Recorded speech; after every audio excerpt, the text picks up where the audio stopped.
Let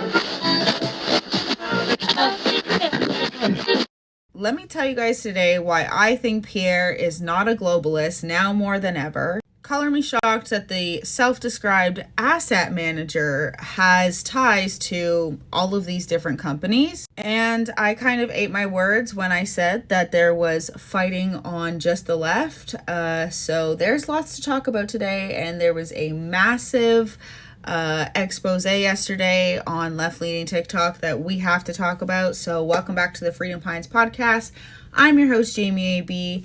Don't forget to like, comment, and subscribe, and let's get into today's video. So, as I have said before, I really hope that the conservatives can see my videos and know that there are a lot of youthful minds on TikTok that are easily swayed by the propaganda that is out there about PierrePoilievre. Just straight up lies. I can't even dispel it because they'll just lie and say, well, that's what this person said Pierre's going to do, so I believe him. Tell me why. And this is legitimate, okay? Because I wouldn't say a conservative family in the slightest. I would say more NDP people, okay? My family is very... my great-grandparents were the glue of the family. And they had conservative signs on their lawn and NDP signs. So if that's any indication of where I come from, and obviously NDP used to be something completely different, but that's like kind of who I come from. So a lot of, I would say, progressive, conservative type people. Anyways, a lot of them hate Pierre because they only watch the mainstream media and what the mainstream media proposes and paints of PierrePoilievre. Is not great. And, you know, I was watching Mr. Sunshine Baby's coverage of the CBC interview with that one girl from Alberta, from the riding that he's in, okay? And I will just say this, that at first I thought that person was a leftist. And then I realized that's probably a farmer's wife or something. And I only say that because I genuinely didn't even want to listen to what this person had to say at first because I thought that they were just a leftist going against Pierre, but then I started to listen and I understood more of what they were saying. And here's the thing, PierrePoilievre has always helped out his constituents. If you look at posts that his wife has posted, I covered it during the election. She talks about how, like, just what he did every day for his job, and to the point where I didn't even know what these people did. I had no idea you could call these people and ask for help. Not a clue. But I guess Pierre, and the thing is too, I didn't realize out of all of the years that I had followed PierrePoilievre, didn't realize he actually was running in Ottawa. Even more impressive to me that he was in that space. And by the way, they love to paint it as he lost his riding, blah, blah, blah. He still got more votes than he ever did in that riding. The Liberals just spent everything that they had to make sure that he wouldn't get that riding. So while he's going around being the prime minister, he had already been going to door to door. That is what PierrePoilievre does. They've literally put out attack ads of PierrePoilievre going door to door in the rain, talking to people. He actually does his job. So I will say that I'm pretty sure that doesn't mean that he's not going to have an office there where where your voice won't be heard. Okay, so that's what I'm going to say to that he has a history of actually helping his constituents, which is why and how I think he got to where he was in Ottawa. That's so weird to me. But every single day that goes by, the more I see PierrePoilievre being attacked by every single person because this, thing is coming up. And by the way, Pierre, good on you for going to CBC and actually just going there, because then people can actually see how CBC treats PierrePoilievre and the way that he acts versus them just having some sort of narrative about PierrePoilievre and MarkCarney and the Liberals and stuff like that. Like, they can see for themselves, which helped me watching all of this biased coverage and watching them rip Pierre a new one for actually just sticking up for our bodily autonomy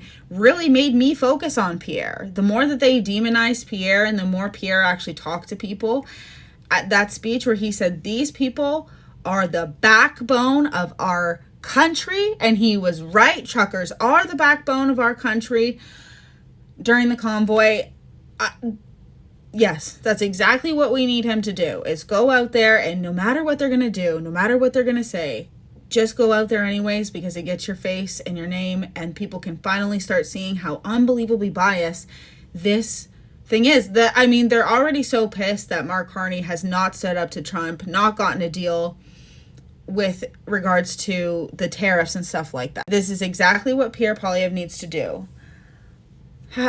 I understand being frustrated because my riding is 4 hours long. My federal representation is from where I am to 4 hours away from me. Okay? For the 7 hours on the way to Ottawa was my riding. So I understand the frustration, but I honestly thought Pierre was from Alberta because he seems very Albertan to me. He seems, and I know that there's a lot of people, like when I watch Frank Vaughn, he talks about him being a Federalist. Yeah, I understand sometimes after watching Tamara go from being part of the Albertan Western Party, I don't even remember what it was called, to being like, oh, I want to be part of Canada. So I understand that he is a Federalist in regards to Alberta separating. I really hope that Alberta and Saskatchewan separate and become their own thing rather than attaching directly to the states. You know what I mean? I don't know what's going on in America right now. I feel like I can't trust any news source.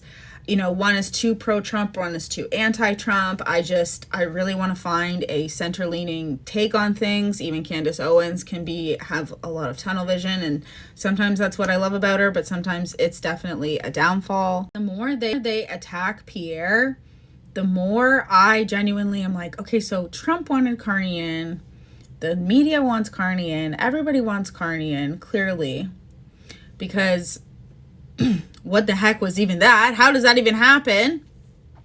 So I just, I was losing a lot of steam for the Conservatives, and, I'm still, especially after this Epstein thing, a little bit blackpilled. Okay. But I also understand laws, and I understand reason why we need a system where someone puts out ideas and someone objects them or whatever. I understand that. I guess I could say I don't understand how we could function in society in today's age without some sort of government, is what I'm going to say. I have a hard time believing in people these days, and their lack of humanity is just, I think COVID really, really destroyed our communities. So it sucks, but I get why it exists, okay? But the more that they attack Pierre, genuinely, I fear that he might just want us to be free. And I could see why that would be good for all of Canada. So, anyways, let's talk about MarkCarney's investments, because I know we all knew this. I'm sorry. He literally talks about in his book how his main objective of his job was to please the stakeholders. What did you guys say in January about Luigi Mangione? Ooh, okay, because this clip is a very interesting clip. This came out during the campaign. This is what I mean. The Conservatives need to jump on this stuff more. This is an interview from MarkCarney talking about something very, very interesting. So let's have a little listen, shall we?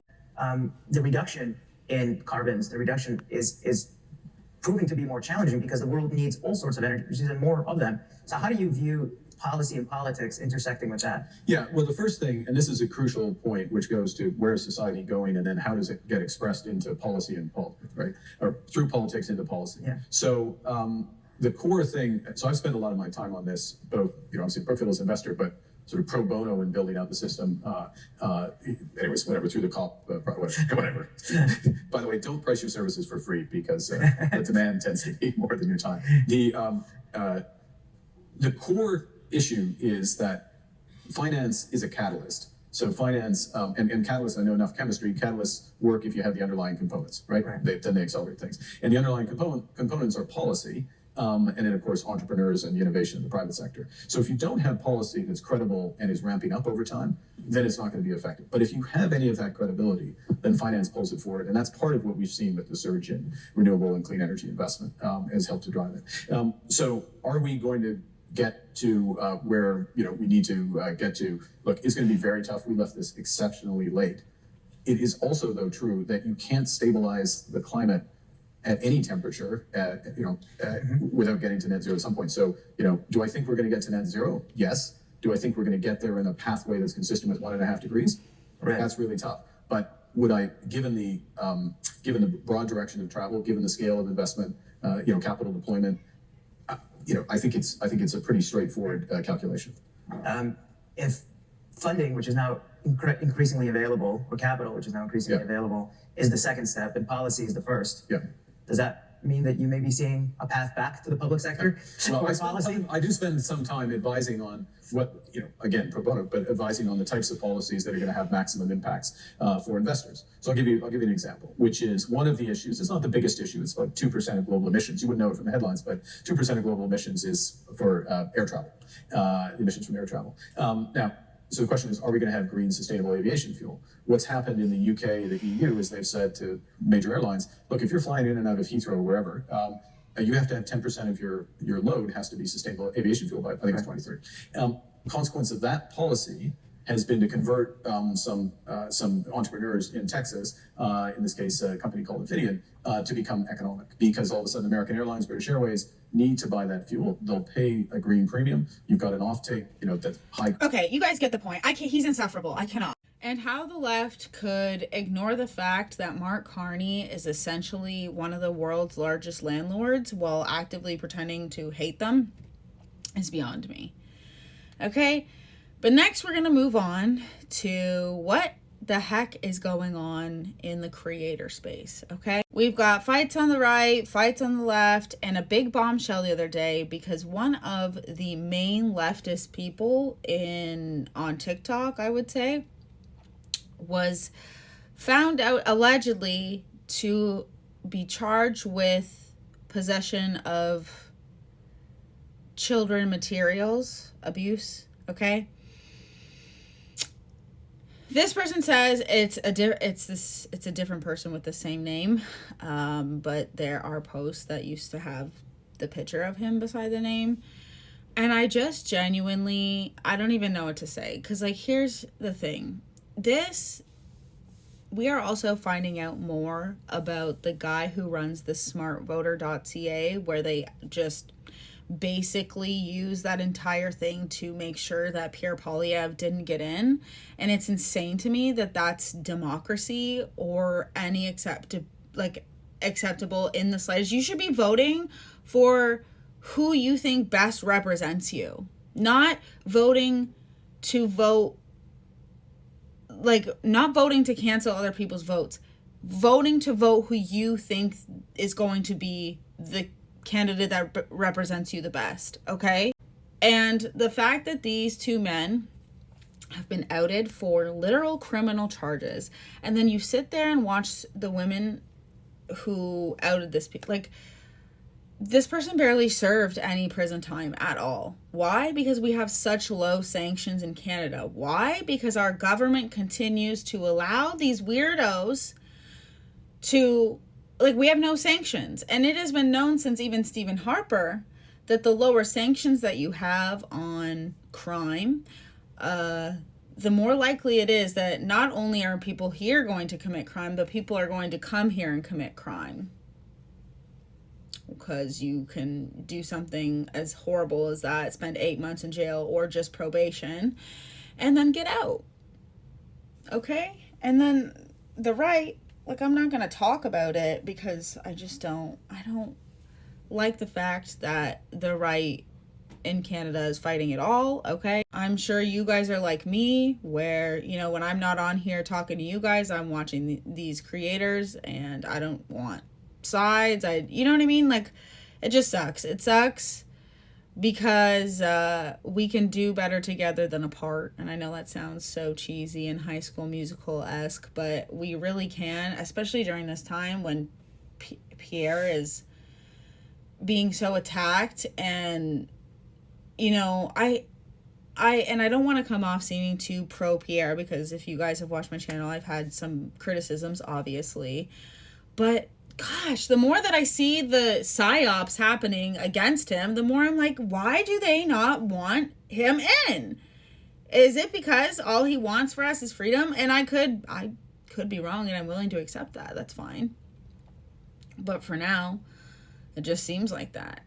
There's so much going on in the world. It's so overwhelming with Epstein and stuff. Now, I made another video today, guys, and it's about the Kardashians, and I really hope that you watch it, because I think that it's really important to talk about not only the politics of things, but how our pop culture and, you know, sociology of it all interacts with this and influences people to vote certain ways or to support certain people. Okay, I talk about in my video today why feminism kind of influenced me to support the Kardashians.